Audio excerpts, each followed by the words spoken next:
Bismillah ar-Rahman ar-Rahim. Assalamu alaikum wa rahmatullah. Petite question importante, doit-on jeûner le jour de Arafat qui va tomber donc un vendredi seul ou bien doit-on jeûner avec cela un jour avant ou un jour après? Beaucoup de questions à ce sujet car on sait qu'il n'est pas demandé de jeûner le vendredi seul qui est un jour de fête, le meilleur jour donc auprès d'Allah subhanahu wa ta'ala, que c'est un jour en fait qui comporte donc énormément de bienfaits et qu'il faut en ce jour de fête aussi pour les musulmans ne pas jeûner et ne pas le considérer comme tel pour ne pas justement passer outre le fait de ces grands bienfaits, de ces qualités en ce jour.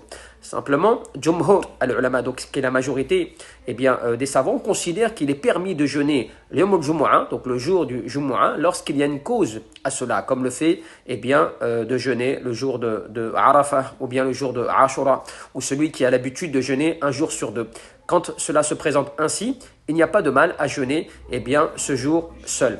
Il y a un hadith rapporté par l'imam Muslim où le prophète disait effectivement la takhussu yawm al-jumu'ah bis-siyam. Donc ne faites pas du jour du vendredi un jour spécifique pour le jeûne min bayni al-ayam, entre donc les autres jours. Simplement les ulama nous disent que cela est levé.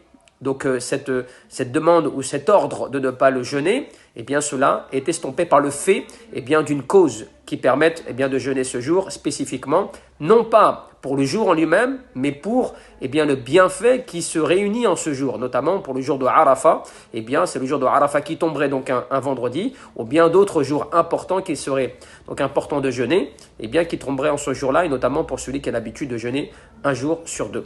Donc cela aussi on le retrouve. Donc cette explication auprès de Cheikh Abdullah al-Bassam ou bien Cheikh Mohammed ibn al-Uthaymeen ou des savants comme l'imam al-Nawawi ou Ibn Quddama et d'autres des savants qui donc apportent ces avis très explicites quant au fait que cela est permis lorsqu'il y a une cause et une raison. Wallahu a'lam, barakallahu fikum, wassalamu alaikum wa rahmatullah.